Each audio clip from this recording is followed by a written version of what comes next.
Hello everyone and welcome to another exciting episode on The Leaders Circle. The Leaders Circle is a video series powered by the Radio and Broadcasting Committee of the Law Students Union.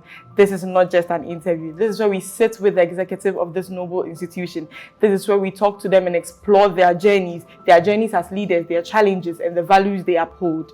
My name is Eugenia Karen Amedeka and I'm your host for today. Today we get to speak to the voice of the LSU. This is someone whose voice resonates through our church halls, our moot halls, and everywhere else. Mr. Bernard Mwinyele Bano-Enuma. Welcome, Bernard. Thank you very much. We're glad to have you. How do you feel? How do you feel being here? How do you feel? Well, I'm fine. I'm okay. Yeah, it's normal. Okay. You've had a lot of interviews as the voice of the LSU, so this should be another easy peasy, right? Yeah. You've held a lot of leadership positions. You were a former senior prefect in your senior high school. You are a member of the judicial board of the African Union Hall, and you are the leader of the base part of your church, right? Yes, we would like to know, how did this leadership journey begin for you? It's been quite an interesting journey from my SHS till now, being the senior prefect, holding positions in level 100 as Senate Rep, Academic Committee member, 200. In 200, LSU Secretary, base part leader. It's been an interesting journey, and I always say that I feel like people have held my hand through these positions, and people have always believed in me more than I have, and it's in that such belief that have pushed me to always go for such positions. But people see me and they say they don't think that they would have, like, I would have gone for such positions, but I end up there anyway. Even I thought so some time ago. So I think, yeah. Okay, so did you always see yourself, let's streamline it to the Law Students Union, as the General Secretary of the school? Did you ever see yourself taking this position? I know you've spoken a little bit about it, but let us know, you came as a first year law student, all the memes, you're ready to conquer the judicial system, you're ready to learn all that is about law. How did we end up as the General Secretary of this noble institution? Okay, so since level 100, I always thought about this question, especially taking up an LSU position, but as to what position, I wasn't really sure. And I think going through all the positions in level 100 till 300, I had to think about it, and looking at everything else, I talked to the secretary at the time. I talked to past secretaries, Jojo Bentiencho, and I think looking at all the positions, that felt the best. I also felt that position would help me learn more, which I am now. So I think that motivated me to go for the LSU secretary position. Yeah. As the voice of the LSU, what are certain challenges you face? You're a law student. The law is not easy. They keep on saying the law is not for the weak. You're a law student. You have a lot of things to read. You're in your fourth year, and there should be some challenges you face in your course of duty. Tell us about it. Well, yeah, there are challenges. The fact that I think now we don't have maybe a device for our office, so you use your personal stuff. So if you are supposed to work on something and maybe it's not available, or maybe your phone is off or something, things would have to delay because people are depending on you to do something for like something else to work. Additionally, depending on others to do something that you can build on. So maybe there are committees and maybe they have to bring something for you to build on. I think sometimes if you wait for people, things don't really move. So you'd have to take all that burden. And yeah, I think that's a major challenge. But through all these challenges, we are all improving. And yeah, I think, yeah. That's good to hear. You're an active participant in mooting. You're Vice Moot, the JESAP Moot, Interfair Moot. You are the General Secretary, you are a student, you have your personal life. How do you juggle all these aspects of your life? Yeah. And there's church also. Yeah. Yes. So there's no one formula. I think I took it step by step.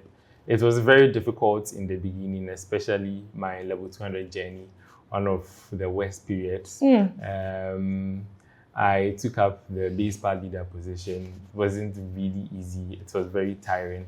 And 200 was a year where I think you can take a thought course outline and you just see that This is death staring at you. But even though it wasn't so great, we went through. So taking it step by step and learning from my experiences, knowing that when you take up a position, you know that you have to be committed and allocate time to when you have to do what.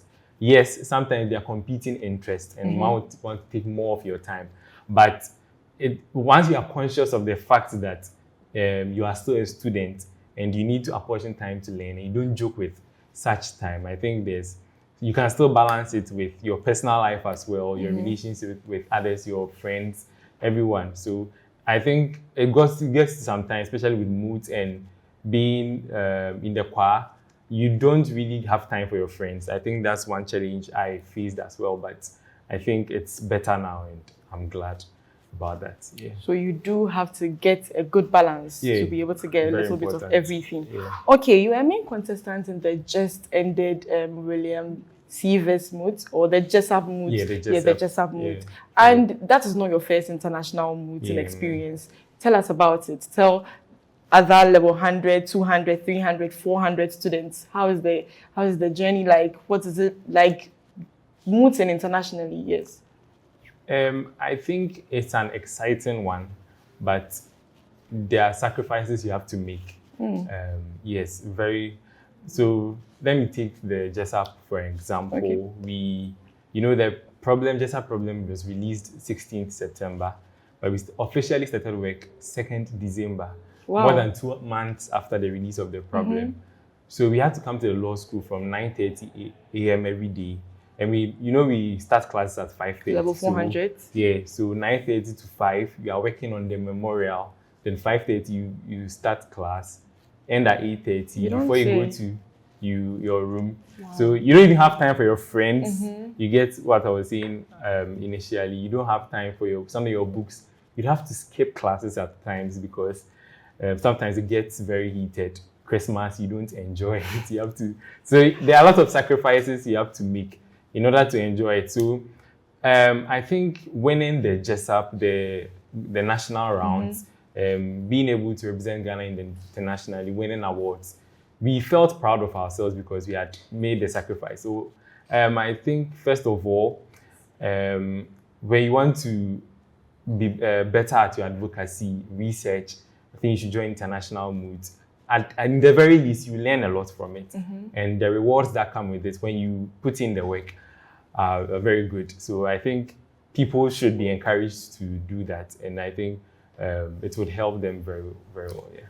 We like the sound of that. I would want to join now. You should. Yes, now let's talk religion. As a Catholic, you are the leader of the bass part at your church. You play the keyboard also. How has your faith shaped how you look at leadership, how you take your leadership roles? How has your faith shaped that? So I believe that being part of a religion, or let me say a denomination, it's very important to how you approach your leadership. Yes, there are general principles like hard work, being time conscious, and everything that even people who do not believe in God or anything can do and still be efficient. But I believe that where you feel like there's a moral obligation on you from studies in church to do something, it really helps because you don't wait upon someone to tell you to do something before you do it, because you know that is something that God put you on earth to do, a mission you are here to accomplish. So it's something you carry from church to every aspect of your life. And I think it has really influenced me in that aspect. So I'm grateful that I'm part of a denomination, or I'm a Christian, and how it has played well in my life. Yeah. Would you say you play the keyboard for fun, as a hobby, exploring your talent? What would you consider it as? I have not gone so far in playing the keyboard, even though people say I'm good. Well, but I do it for fun. I do it when I think singing is my best way of worship. Oh, nice. Music or anything. So if I want to worship well, I want to say something to God, there are several songs that maybe resonate with my situation that I would want to say. So I think it's not just for fun, but as a way of worship, I also play the keyboard. That's why I enjoy singing as well. Yeah. Okay, so we'll take it as you said you sing in the choir, you play as your way of worshiping the Lord. Now let's take it to a light hand with. Let's talk family. Tell us about your personal life. aside the law school, nobody knows you and they meet you. Tell me, who is Bernard? Who is Bernard aside being the general secretary of the school? Who is Bernard? Tell us. Yeah, so I'm in a family of 5, Ooh. mother and father, then two boys. And the older? No, one. I'm the last born. Oh, Yeah. the last one has the voice of the LSU. Ooh. So yeah, I have a sister. She's the firstborn. She's doing a PhD now in the University of Ghana. My brother is a doctor, and I'm a law student. My brother also plays the keyboard. Yeah, I he's see, very good. And yeah, I don't know if I can say I have a very social life aside. I think one thing I can say is that the law is something I enjoy, so I can't really take it away from me. Wow. Secondly, yeah, I read. I like reading political books as well. Yeah, and listening to music is something I do. And I also say I go with the flow. I don't have specific hobbies. If you want me to do something I find interesting, I do. But I'm also someone who does not really watch movies. Oh. Yeah. Oh. Yeah. Oh, we get to know that. He read political books, he does not watch movies. What a plot twist, but that's fine. Okay, so how would you, looking at your family, your brother is a doctor, your sister is getting her PhD, you're a law student, how would you consider your family's input into your leadership life? How do you think they have motivated in any way? Do you think it's their support that has propelled you to enter into this arena? Tell us about it. If I can say that I'm proud of where I am, the family is the basic unit or anything that started it, and I'm really grateful, especially from my parents. Thank you, mommy and daddy. Both are educationists. My father is a lecturer. Ooh. My mother was a teacher. We see it now. You like political books. My books. mother was a teacher. She's now a director of education. So, it's all centered around education, books. I remember if I had to play a game, I had to read a book and tell my father the story about the book before I'll be allowed to play a game. So it's all about education. Very while growing up, we're very competitive. We're encouraged to go for positions. Like, it's all part of who I am today. So it was how you were socialized. Yeah, you get it. So nice. I think I cannot say I am who I am today without Mr. and Mrs. Bano Enuma. So I'm very grateful to them. Thank you, Mr. and Mrs. Bano Enuma. We get to have the voice of the LSU. Now I'll move on to this question. What leadership lesson do you wish? You've had a lot of positions. I'm sure junior high school, basic school, you had some roles you played in school. Yeah. What leadership lesson do you wish you would have known earlier? Looking at where you are now, you wish, okay, if I had known how to go about this, I would have done better. Is there any leadership lesson, or you feel like, oh, I've been good from the onset? Okay, I think it's about communication. Communication is very important in leadership. I am someone who likes to keep things to myself. If I'm going through something, I like to keep it to myself, unless maybe the person is very close to me. But it's something that I started sending into the leadership when I realized it's not good, because when you're a leader, sometimes if you have such traits, you forget that you're working with people. And if they don't know that there are things going on with you, it might even disrupt the work you don't want to bother people about. So I think when you are going through something or there's something coming up, you should be able to communicate to your fellow leaders, because they need to know, not because you don't want to, but you have to. So I think communication is something that we should develop in any leadership space that we find ourselves in. Yeah. That's very insightful. I am motivated myself. Okay. You've spoken about the things you like, the things you don't like, beyond the office, beyond family, beyond church, beyond your position here and every other thing. What is something you don't like movies? You like reading political books? Or what's that one thing you'd say is your go-to thing to rewind? Like, right now I'm done, I want to unwind, I really need to do something. What's that one go-to thing? Take my phone, open YouTube, and watch a Messi video. Watch a what? A Messi video. Like the footballer Messi? The footballer Messi. Wow. If it's very, I don't know, bizarre, but, and I don't know whether it's far-reaching, but he's part of who I am today, and I'm not joking about it. When I need motivation, it's something I watch and my go-to leisure. If I want to have fun, just watching him makes my day. Now I am intrigued. What does he say? What is he doing? Messi, or the way he just plays? He talks on the pitch. That is something that I've learned from him. I like his family life, how his personality. Like he's someone I learn a lot from. People even wonder if I'm messy because I don't tend to post his pictures. I just love him for myself, and there are a lot of things he teaches me that I'm grateful for. So just send me a messy video and I'm good. I'm really serious. We see the about trick that. now. We see the trick now. Yeah. You do not play sports because from your I do not. But wow, there are so many plot twists in this conversation. Yes, Political books, no movies. I Yeah. like Messi. I don't play football. Yeah. No basketball. No sports. I used to play football, but not as something that now I don't have time for a lot of things. Even there are times that we will be in the hall, they'll be showing a match.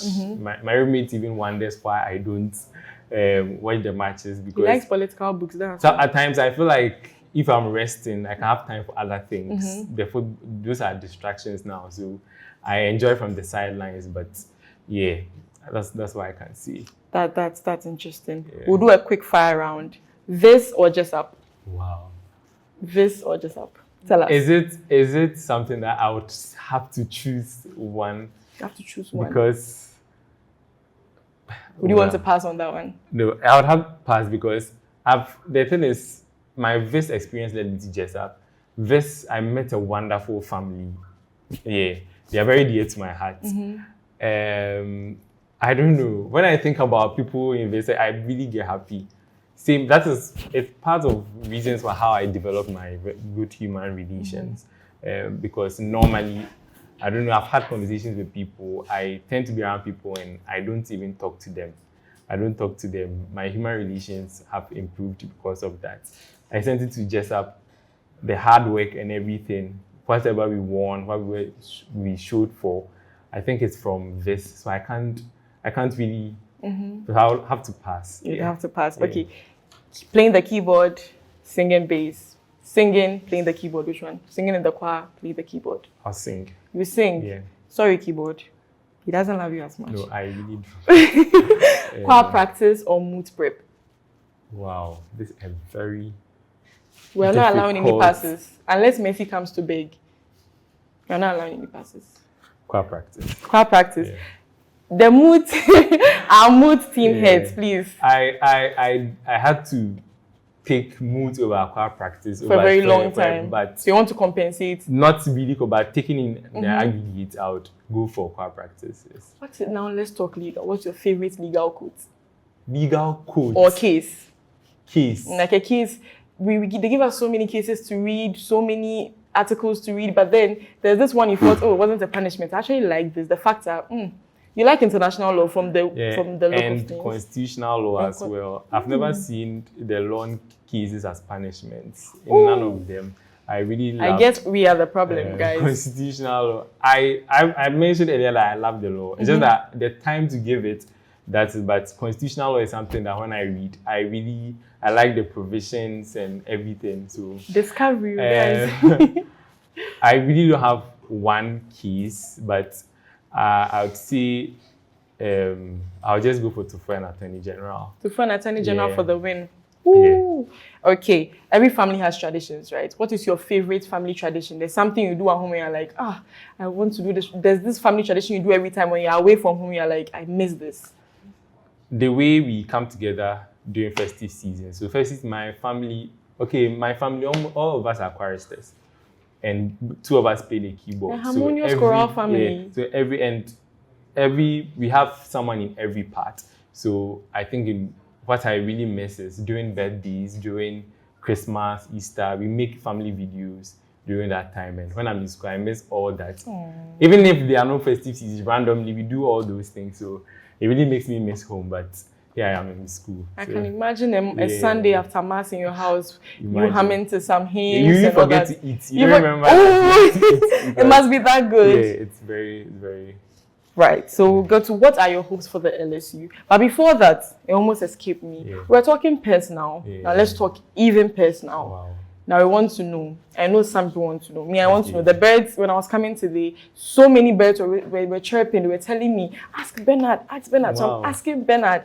We want to know, do we have Do we have a miss? Do we have someone we're in a relationship with? We just want to know so that people know there are boundaries there, so we don't. Depends on the boundaries, but I am in a relationship. Yeah. Please, he's taken. Stay off. We don't want to see you or anything like that. Wow. Yes. Okay. What are your hopes for the LSU as the general secretary? You leave office in like a semester. Yeah. In a few months to come. Yeah. What do you see? What looking at the position you had, what would you want to be the legacy you've left behind? When this general secretary was here, he did this, he did this, he did this. What is the legacy you're leaving behind for us? So I'd measure that with the manifesto. I think the previous administration started with this Follow Who Know Road, having informal sessions with level 100s to see them through the law school. I think it's something I said I'd continue. We did continue. I bring emails about things that are not really law or outside the confines of the law school. I remember finding things on LinkedIn about this model WTO thing. Mm-hmm. The other things, emails about programs or outside the law school, just to bring diversity. And I hope that it has impacted people in the law school. One thing that I also promised to do was to be very approachable, and the fact that when you come to me, I would always listen to you. I don't know, but to me, I think what people have told me, I'm very proud to say that people can come to me and their problems will be heard. I'm only praying for an LSU where there will be seamless communication, LSU where we don't really have to struggle for a lot. I'm grateful for the projects that this administration is doing, the kind of will that people have to lead in the present executive council, the JICA project, the sockets in the library. We are working on the street lights, the kind of programs we've had. We are also working on an academic portal platform. Something will leave this school behind and go. So I think it's something that I'm proud of to be part of, and I wish successive LSU executive the best, and I'm very hopeful that the LSU always become better. Yeah. Well, all too soon, we've come to the end of today's session. But before that, we'd like to look into the camera, talk to your mentees, people from church, from in the law school. So many people look up to you as the general secretary. There's this level 100 boy who's like, I see this guy. He looks like me. He walks like me. He sings like me. Maybe I could also do this. Just speak to them. Tell them what your last words are on the show. Whatever you'd like to tell them. Maybe someone might not get the opportunity to speak to you because they might be shy or anything. Speak to them. Let them know. Speak to the camera. Okay. What I would say, my simple advice is do whatever you enjoy and never be limited. I think coming in level 100. At a point, I wanted to stop the choir because of the law, very jealous. But I realized there was still that burning passion in me to continue because that was one thing you can never take away from me. So my advice is that when you find that thing that cannot be taken away from you, don't let anything or any circumstance take that away from you. Strive for whatever you want to achieve, and I'm sure that when the opportunity comes, you'll be able to handle it. Yeah. Thank you so much, Bernard, for sharing your journey with us from community service to personal life to everything. Also, so we've come to the end of another insightful and interesting session on the Leaders Circle. Once again, I am your host, Eugenia Karen Amedeka. See you in our next episode. Bye.